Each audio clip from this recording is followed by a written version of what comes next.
Este audiolivro pode conter incorreções fônicas ou imprecisões referenciais. Se inscreva em nosso canal, este é o seu maior incentivo. Boa leitura! O amor de Deus, o Pai Nosso, a Santíssima Trindade, o sacrifício da missa e os padres vitorinos. Tu, pois, quando orares, entra no teu quarto e, fechando a tua porta, orarás ao teu Pai no oculto.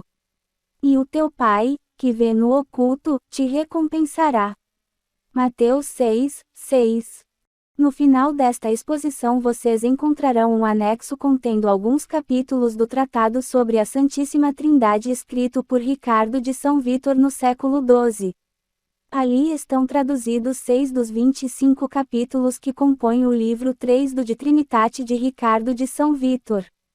O texto é sublime. Exige muito mais do que uma simples leitura. Uma rápida passada de olhos não permitirá descortinar toda a sua profundidade. O texto de Ricardo de São Vítor, como anuncia o título, trata sobre o mistério da Santíssima Trindade. Notem que muito tempo atrás, quando Moisés recebeu de Deus a incumbência de libertar seu povo do Egito e avisar a todos que o próprio Senhor estava empenhado em libertá-los, Moisés perguntou-lhe: se eles me perguntarem, qual é o teu nome? O que deverei dizer-lhes? Deus respondeu: dize que o meu nome é, eu sou aquele que é. Este é o meu nome. Tu, Moisés, irás falar ao Faraó e ao meu povo em nome de aquele que é. Este é o meu nome. Fala em meu nome. Moisés foi então libertar o povo do Egito em nome de aquele que é. Depois de mais de um milênio o Verbo se fez carne e nos anunciou o Evangelho. No momento em que estava para subir aos céus, ordenou aos apóstolos que anunciassem a todos os homens a libertação. A verdadeira libertação, da qual aquela que havia acontecido no Egito era apenas uma figura. A libertação que tem sua origem em um manancial da verdadeira vida. Tal como havia acontecido no episódio de Moisés, ele disse então aos apóstolos: ide e ensinai todas estas coisas. Mas em nome de quem? Nesta ocasião Jesus não disse que o deveriam fazer em nome de aquele que é. Seria de se esperar que tivesse dito isto, assim como Deus o havia falado para Moisés: anunciai a todos que aquele que é, agora ordena libertar não apenas o seu povo, mas todos os homens. Em vez disso Jesus estava dizendo: ide e libertai o povo para a verdadeira vida. Não me refiro à escravidão do Faraó. Estou falando daquela que é a verdadeira vida. Fazei isto em nome da Trindade, em nome do Pai, do Filho e do Espírito Santo. Jesus não falou em nome de aquele que é. Falou em vez disso em nome do Pai, do Filho e do Espírito Santo. E durante a sua vida Jesus também havia falado inúmeras vezes sobre estas três pessoas: o Pai, o Filho e o Espírito Santo. Jesus mencionava a todo momento o nome do Pai. Normalmente, quando lemos o Evangelho costumamos pensar que Pai é um nome carinhoso que Jesus usava para se referir a Deus. Pensamos que ele talvez estivesse querendo dizer que Deus, em vez de ser um juiz implacável, seria um pai amoroso. Mas, embora em certos momentos isto realmente aconteça, na maioria das vezes não é neste sentido que Jesus está se referindo ao Pai. Quando está falando do Pai, na maioria das vezes Jesus não está falando de Deus em sua unidade, mas está falando da primeira pessoa da Santíssima Trindade. Ele está falando de uma das três pessoas da Santíssima Trindade. Em outros momentos, quando Jesus fala dele mesmo, não está se referindo a si mesmo apenas em sua humanidade, mas à própria segunda pessoa da Santíssima Trindade. Assim é quando ele diz: eu te agradeço, ó Pai, porque escondeste estes ensinamentos dos sábios e dos entendidos e os revelaste aos pequeninos, porque ninguém conhece o Filho senão o Pai, e ninguém conhece o Pai senão o Filho, e aquele a quem o Filho o quiser revelar. Mateus 11, 25 a 27. E em outro momento, quando Jesus diz ser o caminho, a verdade e a vida, e que ninguém vai ao Pai a não ser por ele, também está se referindo a si mesmo como a uma das pessoas da Trindade, ainda que o faça sob o manto do mistério da encarnação. E quando Jesus diz na última ceia, eu vou para o Pai, enviarei o Espírito Santo e vós deveríeis alegrar-vos por eu ir para o Pai, porque o Pai é maior do que eu, João 14, 28, o próprio Santo Tomás de Aquino, no seu comentário ao Evangelho de São João, reconhece que Jesus aí está falando não apenas enquanto homem, mas também enquanto Deus. Isto é, que o Pai é maior não apenas do que o Filho enquanto homem, mas também, em certo sentido, enquanto Verbo de Deus. Não obstante serem um só Deus, e que nisto não haja qualquer superioridade, o Pai é maior do que o Filho no sentido em que o Filho, ou o Verbo, é gerado pelo Pai, mas o Pai, ele mesmo, não procede de nenhuma outra pessoa. Nota: estas são as palavras de São Tomás de Aquino. Cristo consola os apóstolos quando lhes diz: se me amaram, também vos alegrareis. Como se dissesse: se me amais, não deveis entristecer-vos, em vez disso, deveis alegrar-vos por minha partida, pois serei exaltado, já que vou para o Pai, que é maior do que eu. Mas Ario o insulta por meio destas palavras, dizendo que o Pai é maior do que o Filho. Seu erro pode ser removido pelas próprias palavras do Senhor. Pelo seu próprio sentido, assim como deve-se entender vou para o Pai, assim também deve-se entender que o Pai é maior do que eu. O Filho não vai para o Pai, nem vem a nós, enquanto Filho de Deus, pois sob este aspecto esteve com o Pai desde toda a eternidade, conforme lemos no primeiro capítulo do Evangelho de São João, no princípio era o Verbo, e o Verbo estava junto de Deus. Mas é dito ir ao Pai segundo a natureza humana. Assim, portanto, é neste sentido especial, segundo também ensina São Tomás de Aquino na Summa Theologiae, que o Pai é princípio da Santíssima Trindade. E é neste sentido que, apesar do Pai, do Filho e do Espírito Santo serem todos os três um só Deus e, como ainda explica São Tomás, as três pessoas serem iguais, em poder, eternidade e grandeza, o Pai é maior que o Filho e que o Espírito Santo. É maior, porém, apenas enquanto o Filho procede do Pai, e enquanto o Espírito Santo procede do Pai e do Filho. É extraordinária a riqueza de detalhes com que o Novo Testamento fala das três pessoas da Trindade. E chamo aqui a atenção que não é apenas Jesus que chama o Pai de Pai. São Paulo diz, na Epístola aos Romanos, que nós não sabemos como rezar, mas que o próprio Espírito Santo é quem nos ensina, clamando em nossa alma e chamando-o de Pai, Romanos 8, 15. O próprio Espírito Santo reconhece, melhor do que nós, o Pai como Pai, e nos ensina como dirigirmos-nos a Ele. Entre outras coisas, isto significa também que é o Espírito Santo que nos ensina como rezar o Pai Nosso. Nota: quando diz que é maior do que eu, não o diz enquanto Filho de Deus, mas enquanto Filho do homem, segundo o que não somente é menor do que o Pai e o Espírito Santo, mas também que os próprios anjos, segundo o que encontramos escrito na Epístola aos Hebreus, feito, por um pouco, menor que os anjos, vemos Jesus, por ter padecido a morte, coroado de honra e glória, Hebreus 2, 9. Jesus também era submisso, quanto a algo, a alguns homens, a saber, aos pais, como se lê no Evangelho de Lucas 2, 51. Assim, portanto, é menor do que o Pai segundo a humanidade, igual, porém, segundo a divindade. Diz a Epístola aos Filipenses, não considerou o ser igual a Deus, mas esvaziou-se a si mesmo, e assumiu a condição de servo, Filipenses 2, 6-7. Pode-se também dizer, com São Hilário, que o Pai também segundo a divindade é maior que o Filho, porém o Filho não é menor, mas igual. O Pai, de fato, é maior que o Filho não pelo poder, pela eternidade e pela grandeza, mas pela autoridade de doador e de princípio. Porque o Pai não recebeu nada de outrem. O Filho, porém, recebeu, por assim dizer, a natureza do Pai pela geração eterna. O Pai, portanto, é maior, porque dá, mas o Filho não é menor, mas igual, porque tudo o que o Pai possui, ele o recebe.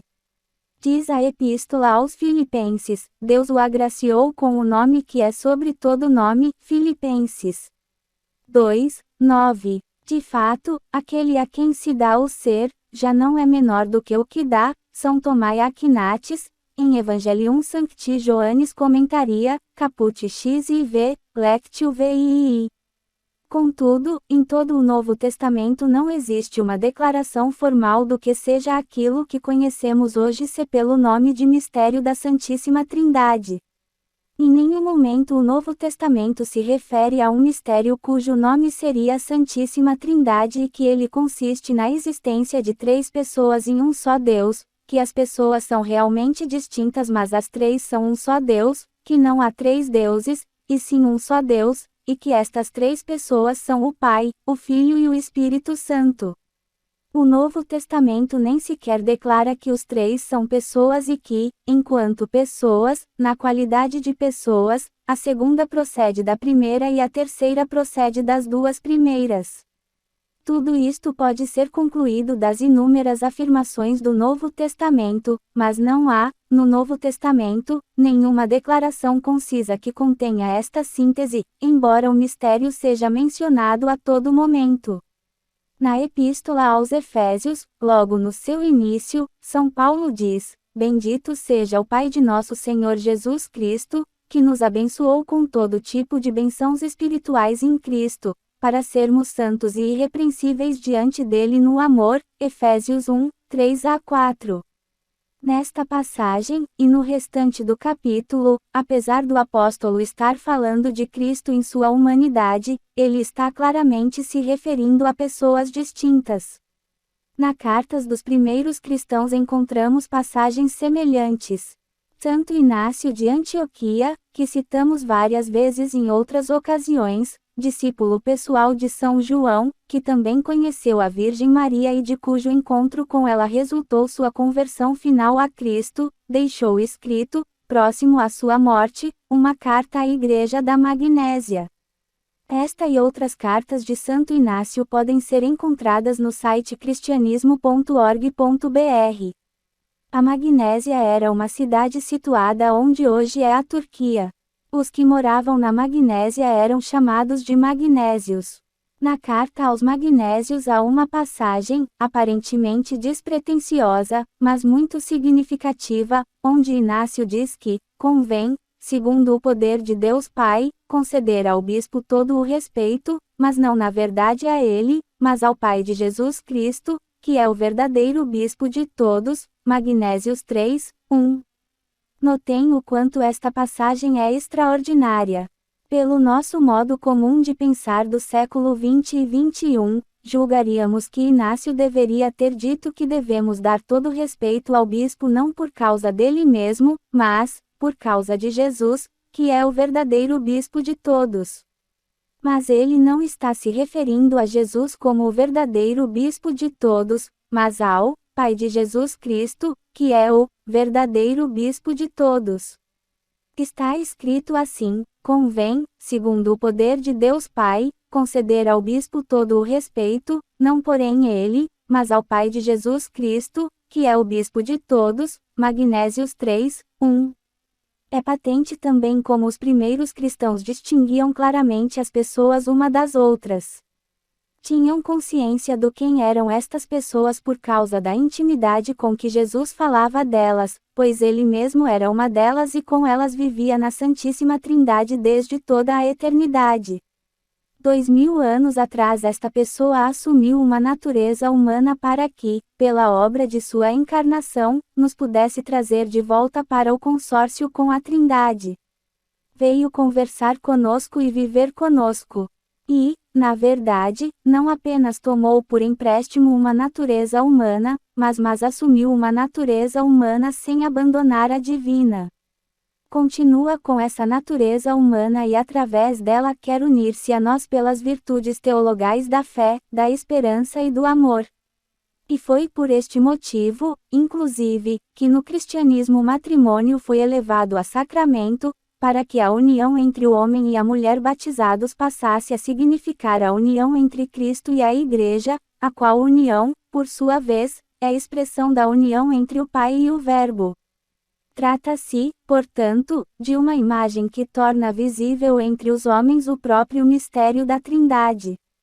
Tudo isto, na verdade, já havia começado a manifestar-se, na história do povo judeu, muito antes do cristianismo, muito embora aparentemente Deus tivesse julgado não haver chegado o momento oportuno de revelar escancaradamente algo tão sublime.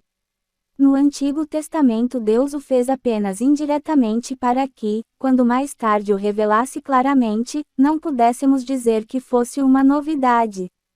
Já estaria escrito e gravado. Quando no Velho Testamento, por exemplo, Deus cria o mundo, ele fala no plural e diz: façamos o homem à nossa imagem e semelhança, Gênesis 1, 26. Ele não diz, falando no singular, farei o homem à minha imagem e semelhança. Ele fala no plural. Porque o Senhor fala no plural? Com quem ele está falando? É uma referência às pessoas da Trindade. Mais tarde, quando o homem comeu o fruto proibido, o Senhor diz: e agora? Eis que o homem se tornou como um de nós, conhecendo o bem e o mal, Gênesis 3, 22. Deus fala em nome de um de nós. Nós expulsou o homem do paraíso e impediu o acesso para a árvore da vida, Gênesis 3, 24. Muitos anos mais tarde, lemos que Deus falava com Abraão. A história diz que aos 75 anos de idade Abraão recebeu a visita de Deus. O Senhor o elogia e diz que Abraão terá um filho, apesar da idade avançada de sua esposa. Impressiona o modo como o diálogo flui com muita espontaneidade. Abraão não se espanta com a voz de Deus e não faz nenhuma pergunta do tipo: quem está falando? Quem és tu? De onde vieste? Tudo se dá com uma espontaneidade tão evidente que deve-se presumir que Abraão já deveria ter uma intimidade com Deus que vinha de mais longa data. Assim também ocorreu com a Virgem Maria, quando lhe apareceu o anjo Gabriel, que não saiu correndo pedindo socorro porque alguém havia entrado em sua casa. Ela ficou perplexa por causa do conteúdo da saudação angélica, mas não se assustou com o anjo, porque certamente já devia estar acostumada com estas visitas. Abraão, portanto, quando recebeu aquela revelação de Deus, já era íntimo de Deus. Possivelmente não foi aos 75 anos que Deus se lhe manifestou pela primeira vez, mas talvez tenha sido aos 75 anos a primeira vez que Deus lhe tenha prometido um filho. Mesmo assim, este filho só veio quase 25 anos depois, quando Abraão completou 99 anos. Um detalhe importante nesta história é que Deus aparece várias vezes a Abraão. Cada vez que aparece Deus lhe promete um filho, mas o filho não vem. Abraão nunca duvidou da promessa até que, finalmente, aos 99 anos, sua esposa engravidou. Foi depois disso que se deu o episódio de Sodoma e Gomorra. Neste momento diz a Escritura que o Senhor veio visitar a terra para ver o que estava sucedendo em Sodoma e Gomorra. Passou primeiro, porém, pela casa de Abraão. A Escritura narra que eram 3 pessoas, e que as 3 pessoas foram tratadas por Abraão como se fossem um só Deus e não como 3 deuses. Abraão os trata como, meu Senhor, e não como, meus senhores. Abraão se lhes dirige como se fossem um e, depois que 2 deles partem em direção de Sodoma e Gomorra, Abraão começa a barganhar com o que fica sobre quantos justos deveria haver nas cidades para que elas não fossem destruídas. O que se entende é que Abraão tinha tão grande intimidade com Deus que Deus mesmo se lhe tinha revelado em sua Trindade. Mais adiante, quando Deus entrega a Moisés a tábua dos 10 mandamentos, a história bíblica diz que era o dedo de Deus que estava escrevendo com fogo os mandamentos sobre as tábuas. Não foi Moisés quem esculpiu os mandamentos sobre as tábuas. Foi o dedo incandescente de Deus quem escreveu os mandamentos sobre as tábuas. Santo Agostinho comenta, no De Trinitate, que isto era uma figura do dia de Pentecostes, quando línguas de fogo desceram do céu e escreveram a nova lei não sobre tábuas de pedra, mas no coração do homem. A conclusão a que pode-se chegar é que o Velho Testamento não falou abertamente sobre a Santíssima Trindade, mas disse o suficiente para mostrar que, quando Cristo viesse a falar dela abertamente, o mistério já estivesse anunciado há muito tempo. Quando se revelou a Moisés, o Senhor não disse, Eu sou o Pai, o Filho e o Espírito Santo. Em vez disso ele disse, Eu sou aquele que é. Mas quando veio Cristo, ele começou a falar detalhadamente das pessoas como quem as conhecia desde toda a eternidade. Meditando o Novo Testamento em sua totalidade podemos perceber a grandiosidade do mistério da Trindade. Na história da Igreja, podemos notar claramente épocas distintas em relação ao modo como foi abordado o mistério da Santíssima Trindade. A primeira época é a época do testemunho direto de Jesus quando fala intimamente das pessoas divinas. Jesus não deixou uma teoria sobre a Trindade.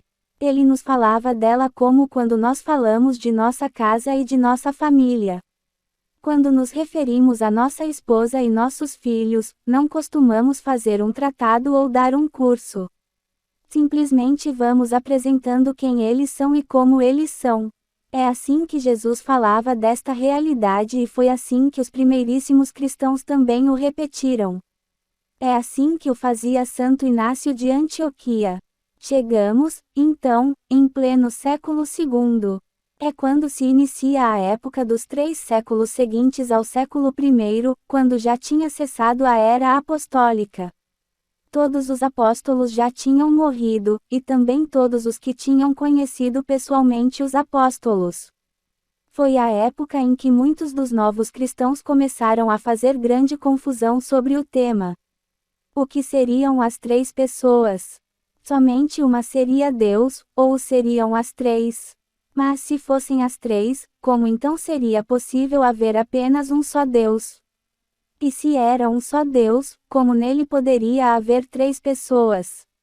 As 3 existiam desde toda a eternidade, ou foram geradas no tempo, em algum momento antes da criação do mundo. Muitos destes cristãos tinham conhecimento da filosofia grega, o que tornava as perguntas mais claramente formuladas mas, ao mesmo tempo, complicava esclarecer as respostas. Mas ainda, até então ninguém havia dito que se tratavam de 3 pessoas, falava-se apenas de Pai, de Filho e de Espírito Santo.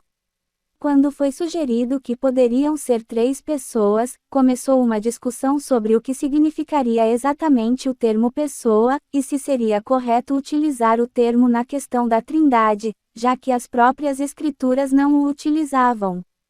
Com isto entramos em um tempo onde se iniciou um grande debate, um dos mais acalorados e prolongados que já houve na história, uma época sobre a qual podemos conhecer seu desenvolvimento consultando no site cristianismo.org.br um texto cujo título é A Santíssima Trindade nos Santos Padres dos Primeiros Séculos. Temos ali uma resenha dos debates da polêmica sobre a Santíssima Trindade nos séculos 2, 3 e 4. O que se pode entender é que, cessada a época dos apóstolos, quando o tema era tão evidente que ninguém o questionava, já não acontecia mais o mesmo com os novos recém-convertidos que começaram a levantar dúvidas sobre dúvidas. Dúvidas sobre o que o mistério significava, não sobre a sua realidade. Dúvidas atrozes como esta: não se questiona que há um Pai, um Filho e um Espírito Santo, mas, se há um só Deus, estas 3 pessoas da Santíssima Trindade não podem ser divinas, porque então haveria 3 deuses. Mas neste caso, o que seriam 2 das 3 pessoas? Poderia dar-se que o Pai tivesse sido o Deus do Velho Testamento. Alguns levantaram a hipótese que a segunda e a terceira pessoa não tivessem existido desde toda a eternidade. Teria então havido um tempo em que Deus estava sozinho, quando ele era somente o Pai. Quando o Pai, finalmente, decidiu criar o mundo, teria criado primeiro o Filho, para através dele criar o mundo. Teorias como estas, com muitas variantes, começaram a se espalhar por toda a cristandade. Sobre este pano de fundo, os santos padres que mais profundamente meditavam no Novo Testamento e conduziam uma vida espiritual mais elevada começaram pouco a pouco a trazer luz à discussão, atendendo também às exigências da precisão das categorias da filosofia grega. Pouco a pouco foi ficando claro para todos o que o Novo Testamento realmente queria dizer. No fim do processo chegou-se à redação do credo elaborado pelos concílios de Nicéia e Constantinopla no século IV. É um credo claramente trinitário. É o credo que hoje todos nós conhecemos e que diz: creio em um só Deus, Pai Todo-Poderoso, Criador do céu e da terra, de todas as coisas visíveis e invisíveis. E em um só Senhor, Jesus Cristo, Filho unigênito de Deus, nascido do Pai antes de todos os séculos. Deus de Deus, luz da luz, Deus verdadeiro, gerado não criado, consubstancial ao Pai, por ele todas as coisas foram feitas, etc. Assim, todo este período culminou nos concílios de Nicéia e Constantinopla, quando se chegou a um consenso sobre o que realmente o Novo Testamento quis dizer e que a Igreja havia preservado. Mas, desfeitas todas as posições incompatíveis com o ensinamento neotestamentário, a partir daí os santos padres começaram a tentar penetrar mais profundamente no que se escondia no mistério da Trindade. O credo havia sido redigido para eliminar os erros mais evidentes, mas estava claro que o mistério era mais profundo. Deste modo, em uma busca sublime e incessante, foram surgindo grandes luminares na história da Igreja. No Oriente, um destes grandes luminares foi São Gregório Niceno. No Ocidente surgiu Santo Agostinho, que foi o mais importante de todos os primeiros santos padres a escrever sobre a Santíssima Trindade. Foi ele quem escreveu o livro chamado Tratado sobre a Santíssima Trindade. É um livro que todos nós deveríamos ler. Não é um livro fácil. Teríamos que lê-lo muitas vezes e várias vezes durante a vida. É uma obra-prima. Santo Agostinho diz que escreveu este livro porque ele não podia recusar-se a atender os pedidos insistentes dos fiéis que o assaltavam querendo que lhes explicasse o mistério da Santíssima Trindade e, por este motivo, por amor aos seus fiéis, além de ao próprio mistério, passou anos e mais anos meditando para escrever este livro. Sobre Santo Agostinho e a Santíssima Trindade narra-se a história de um menininho que, em uma praia, levava a água do mar em um balde para um buraco feito no chão. Não longe dali, Agostinho meditava na Trindade, viu o menino, aproximou-se e perguntou-lhe: "O que estás fazendo?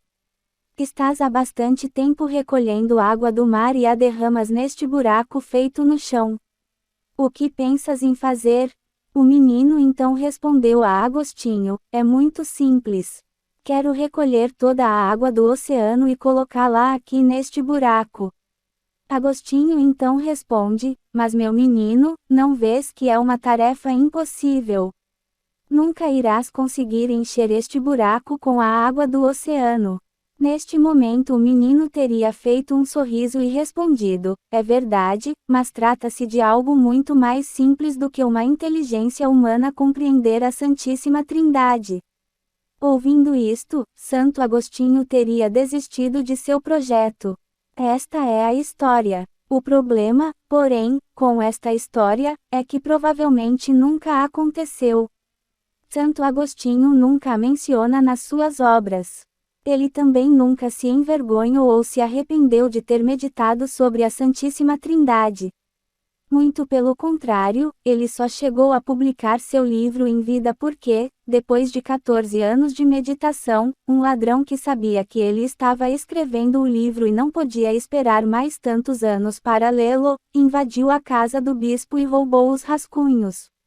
Roubou para fazer cópias e distribuí-las, mesmo incompleto, do modo que se encontrava. Em vista disso, e com medo que o livro começasse a espalhar-se ainda em estado de rascunho e contendo erros, Santo Agostinho teve que concluir o livro mais rapidamente. Vamos, então, recapitular nossa narrativa. No Velho Testamento temos alusões indiretas à Trindade. Depois, no Novo Testamento, Jesus fala da Santíssima Trindade como se fosse alguém falando sobre a sua própria família. Em seguida, temos um período em que os apóstolos já haviam morrido e muitos recém-convertidos ao cristianismo, que não tinham aquela profundidade dos primeiros tempos, mas tampouco gozavam do convívio dos apóstolos e dos que haviam tratado com eles, começaram a especular absurdos sobre a Trindade, obrigando a Igreja a corrigi-los até que chegamos aos concílios de Nicéia e de Constantinopla, os primeiros concílios ecumênicos da história da Igreja, pelos quais promulgou-se o credo niceno-constantinopolitano. Para que ficasse claro a todos qual fosse a autêntica posição da Igreja a este respeito. A partir daí começou uma nova etapa. Uma vez que os erros mais evidentes já estavam claramente apontados, passou-se a meditar mais a fundo naquele mistério, mergulhando onde aqueles que haviam introduzido os primeiros erros, que já estavam claramente entendidos como primários, não teriam tido condições de aprofundar. No Oriente, São Gregório Niceno fez isto de uma maneira brilhante. Santo Agostinho também o fez no Ocidente. Mais tarde no Oriente, São João Damasceno escreveu o livro A Fé Ortodoxa, e introduziu ali alguns capítulos extensos sobre a Santíssima Trindade que são um primor de profundidade. São João Damasceno conseguiu sintetizar o que a Igreja no Oriente havia meditado a respeito durante os 800 primeiros anos da era cristã. É uma referência extraordinária do pensamento cristão sobre a Santíssima Trindade. Mais tarde, nos anos 1100, surgiram os padres vitorinos, principalmente Hugo e Ricardo de São Vítor. Hugo de São Vítor retomou o tema do ponto onde Santo Agostinho havia parado. Hugo de São Vítor talvez não conhecesse, ou talvez não conhecesse bem São João Damasceno. Em seus escritos nunca menciona São João Damasceno. Hugo de São Vítor tenta mostrar mais claramente o que Santo Agostinho quis explicar. No Tratado dos 3 Dias, que encontra-se disponível no site cristianismo.org.br, Hugo explica, em linguagem mais simples, o conteúdo do De Trinitate de Santo Agostinho. Mas na aparente simplicidade de sua linguagem, ele prossegue para além do ponto onde Agostinho havia se detido. E, quando Hugo morreu, o melhor de seus alunos, Ricardo de São Vítor, aprofundou o comentário do Tratado dos 3 Dias de Hugo em 2 direções diversas. Uma destas direções está no Tratado da Arca da Aliança, onde Ricardo, aprofundando o esquema traçado por Hugo no Tratado dos 3 Dias, tenta explicar o que é a contemplação. A outra destas direções está no Tratado da Santíssima Trindade de Ricardo de São Vítor. O texto que está em anexo no final desta exposição é uma pequena amostra do Tratado da Santíssima Trindade de Ricardo de São Vítor. O Tratado dos 3 Dias de Hugo de São Vítor é um dos escritos mais belos que já se redigiram na história da humanidade. Pode ser considerado o protótipo da estética medieval. Para além da profundidade do conteúdo ali apresentado, o Tratado dos 3 Dias como se um artista tivesse pintado em tela ou transformado em sinfonia o de Trinitate de Santo Agostinho, não com tinta ou com notas musicais, mas com ideias, fervilhando em inacreditável harmonia em todas as suas linhas, imitando a ordem da criação quando espelha a grandeza, a sabedoria e a bondade de seu Criador. Foi este Tratado dos 3 Dias que posteriormente se bifurcou na obra de Ricardo de São Vítor. Hugo de São Vítor aprofundou o de Trinitate de Santo Agostinho no Tratado dos Três Dias, mas na obra de Ricardo de São Vítor operause claramente uma bifurcação. Ricardo desenvolve, no Tratado da Arca da Aliança, o conteúdo que Hugo de São Vítor havia desenvolvido sobre a contemplação no Tratado dos Três Dias. E, no Tratado da Santíssima Trindade, Ricardo desenvolve o conteúdo que Hugo de São Vítor havia desenvolvido sobre a Santíssima Trindade no Tratado dos Três Dias. Os dois temas, que estavam mesclados no Tratado dos Três Dias, são abordados separadamente na obra de Ricardo. Por que motivo? Porque Ricardo de São Vítor resolveu separá-los. Os dois temas estavam mesclados em Hugo de São Vítor porque aquilo que a contemplação é para os santos é a Santíssima Trindade na vida divina. Os dois temas, portanto, são como que dois aspectos de um só tema. Pode-se dizer que a Santíssima Trindade tem o seu fundamento no fato de que nos céus, onde o Pai Nosso diz que está o Pai, Deus vive em contemplação, e esta sua contemplação não é nada mais do que a Santíssima Trindade. Os santos, quando na quinta morada, descrita por Santa Teresa de Ávila no livro do Castelo Interior, alcançam a contemplação infusa, estão na verdade participando de um fragmento da bem-aventurança da Santíssima Trindade. Em nós a contemplação ocorre depois que passamos a porta estreita, situada, no desenvolvimento da vida interior, logo antes do que Santa Teresa chama, no mesmo livro, de quartas moradas. As quartas moradas correspondem ao momento em que, por obra do Espírito Santo que é dado aos que creem em Cristo, surgem em nossa alma aqueles rios de água viva de que fala o capítulo 7 do Evangelho de São João: quem crê em mim, como diz a Escritura, de suas entranhas correrão rios de água viva. João 7, 38. E João acrescenta, explicando, Jesus falava do Espírito Santo que deviam receber os que nele crescem, João 7, 39.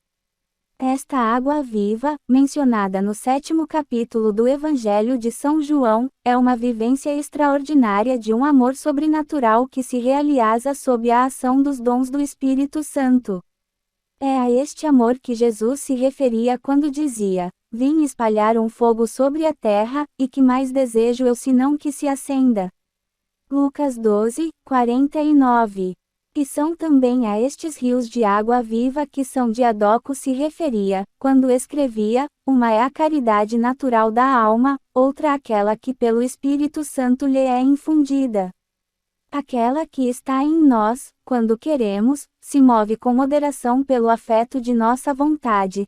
A divina, porém, incendeia de tal forma a alma à caridade, que vem se une entre si, por uma infinita simplicidade e sinceridade de afeto, todas as partes e as faculdades da alma na bondade do desejo celeste. São Diadoco de Fócia, capítulo sobre a perfeição, Migne, pg 65. Este é também o amor de Deus que foi derramado em nossos corações 15 pelo Espírito Santo que é dado aos que creem em Cristo, que São Paulo menciona no 5º capítulo da Epístola aos Romanos, Romanos 5, 5.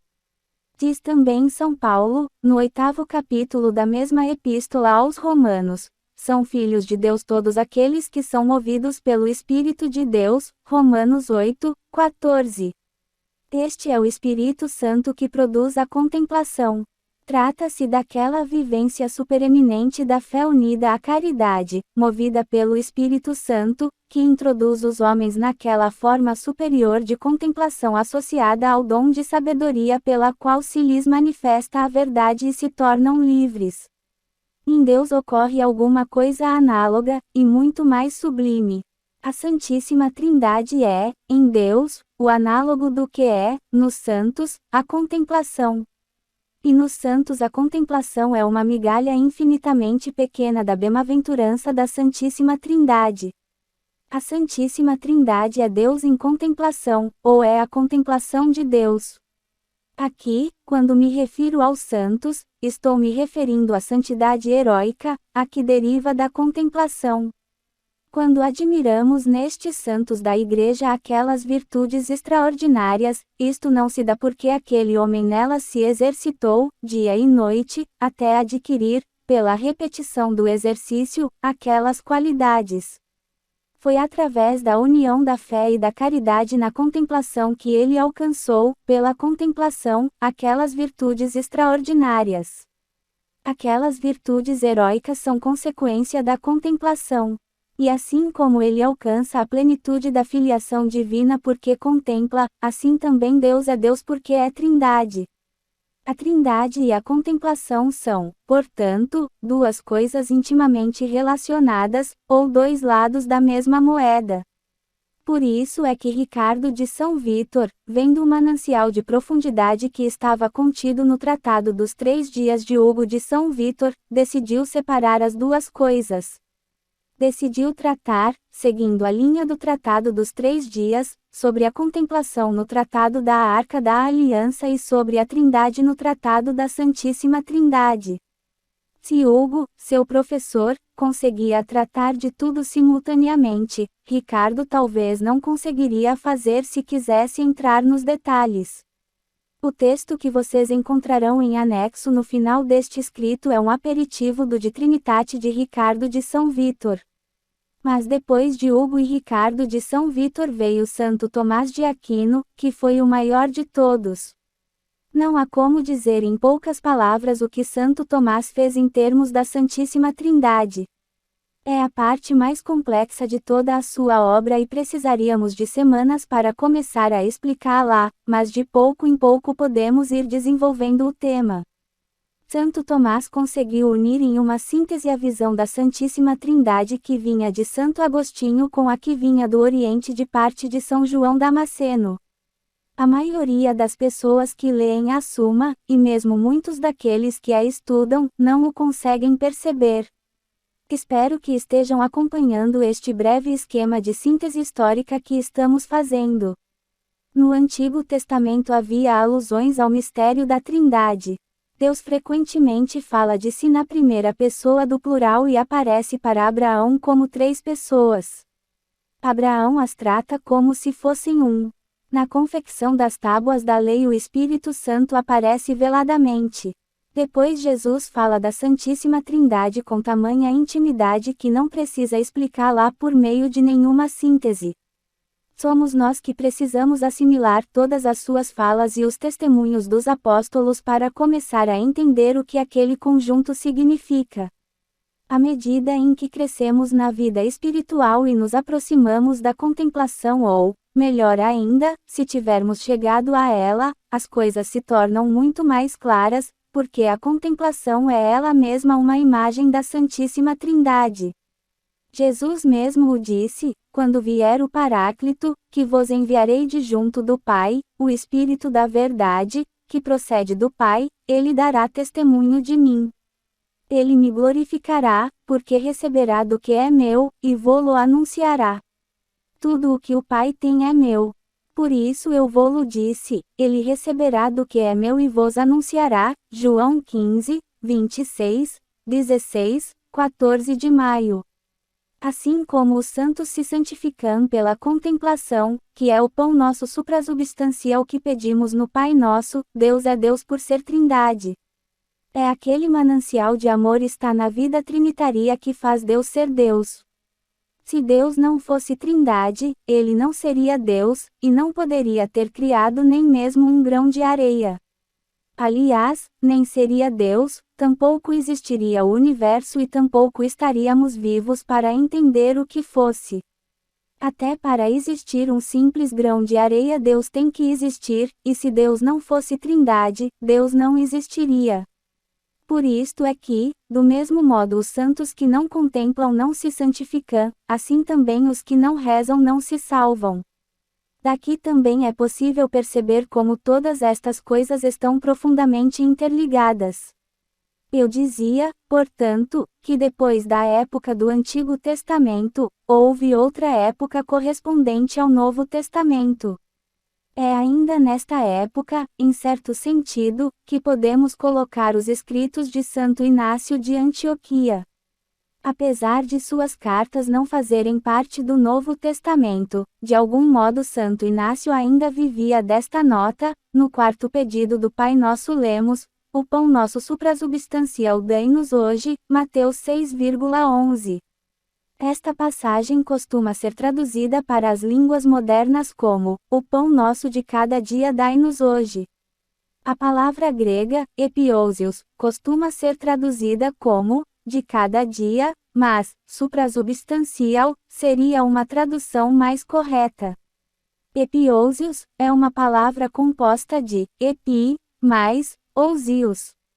Ousia significa essência ou substância. Ousios significa substancial. Epi significa supra. Epiousios significa, portanto, suprasubstancial. A Vulgata Latina de São Jerônimo traduziu epiousios como supersubstante além, panem nostrum supersubstante além da nobis rode. Época: Inácio foi discípulo de São João Evangelista e conheceu pessoalmente a Virgem Maria.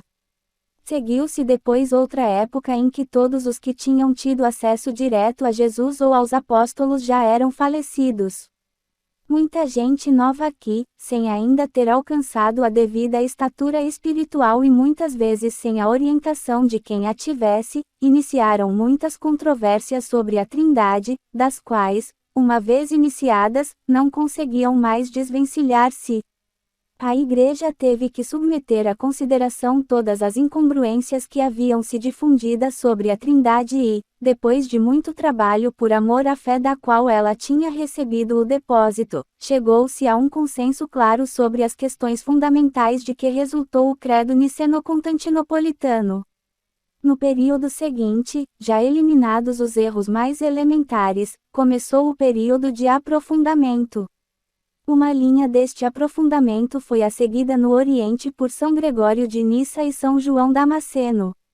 Outra linha foi a seguida no Ocidente por Santo Agostinho. Na Idade Média os padres vitorinos seguiram a linha do Santo Agostinho e, no final da Idade Média, Santo Tomás de Aquino uniu em seus escritos e na Summa Theologiae ambas as linhas. A profundidade com que Tomás tratou da Trindade nos seus escritos é algo simplesmente extraordinário. É a parte mais difícil dos seus escritos. Mas quero lembrar agora porque estou dizendo estas coisas. Estou dizendo tudo isto para convidá-los a lerem aqueles poucos capítulos do De Trinitate de Ricardo de São Vítor que encontrarão no final desta exposição. É uma pequena amostra do seu livro. E quero convidá-los a tentar entender o que ele está dizendo.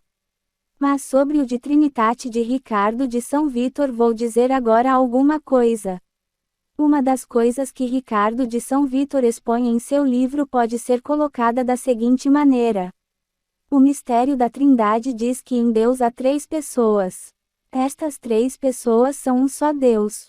E elas assim o são desde toda a eternidade. Nunca começaram e nunca acabarão. E estas pessoas não se separam. São mais íntimas umas com as outras do que qualquer coisa que possa ser por nós concebida. São um só Deus, com uma só natureza, uma só inteligência, uma só vontade, um só poder, uma só consciência. Apesar de serem três pessoas, não é possível uma unidade maior do que esta. Então, junto com Ricardo, somos convidados a refletir sobre o que se segue disto. Se cada uma dessas três pessoas é Deus, elas têm uma inteligência infinita. Ademais, se contemplam e se conhecem umas às outras.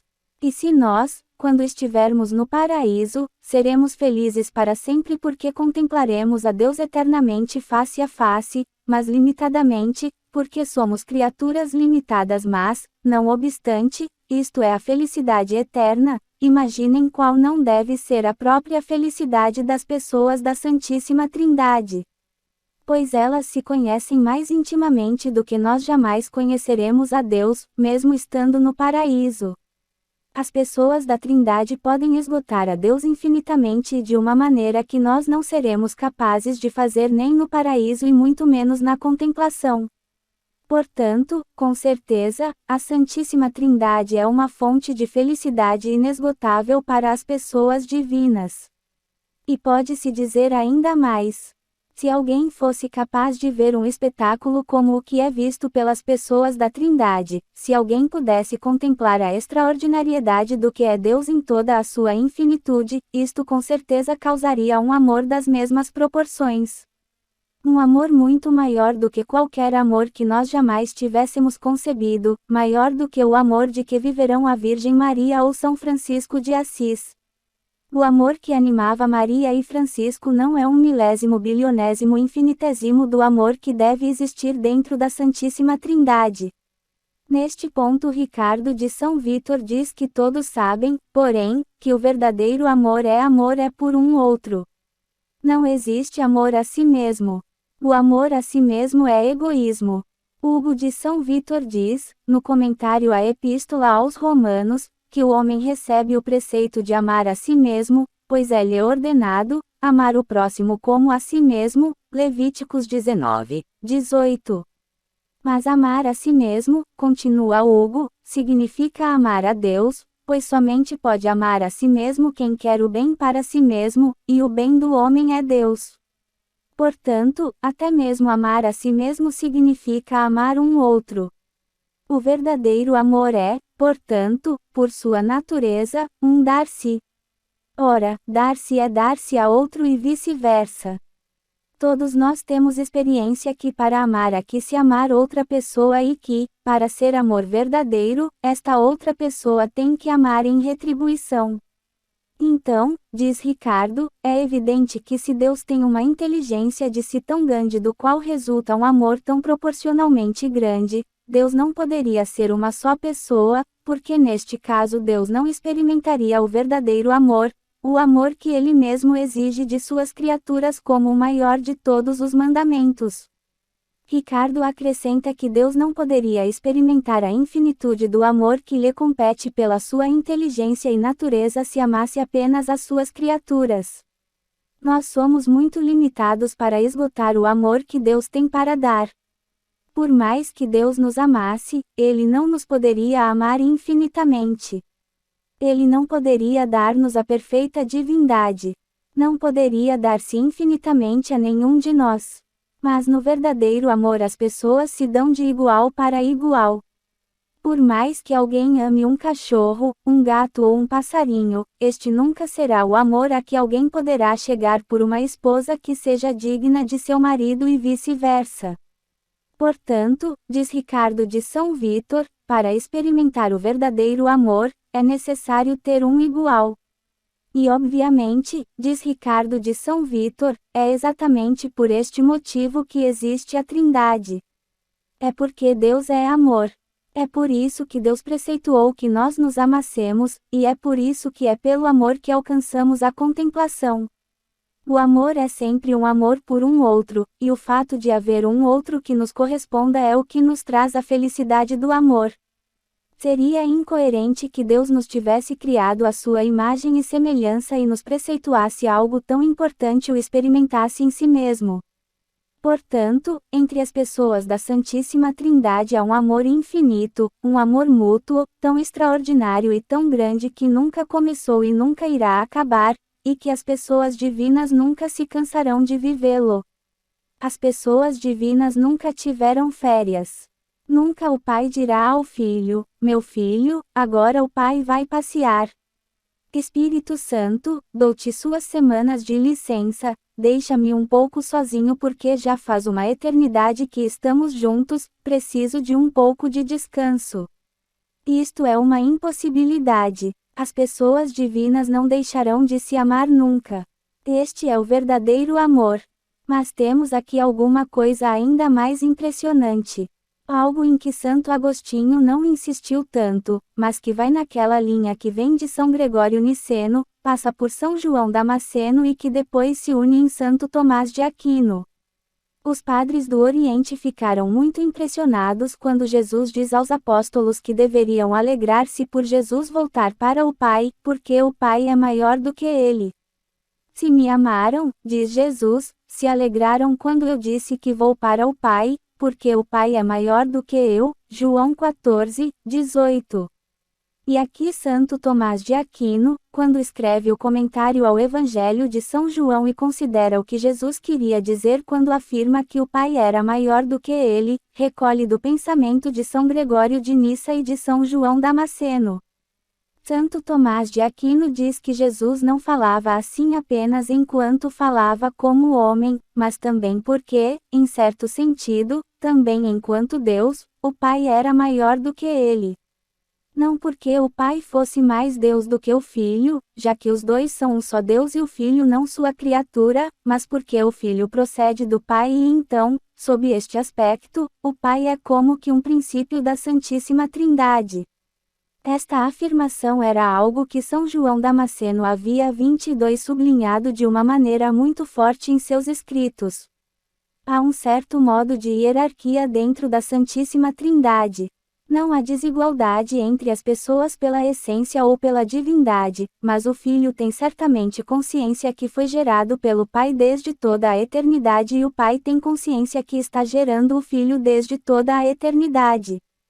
Mas isto faz com que o amor que haja entre ambos seja um amor ao modo de paternidade por parte do Pai e semelhante ao modo de gratidão filial por parte do Filho. A gratidão do Filho para com o Pai é infinita desde toda a eternidade. O Filho sabe que ele é Deus e que é o mesmo Deus com o Pai, mas ele assim o é porque foi gerado pelo Pai desde toda a eternidade. Não foi criado, não foi produzido do nada. Sempre o foi. Não é assim entre os homens. Entre nós primeiro geramos um filho.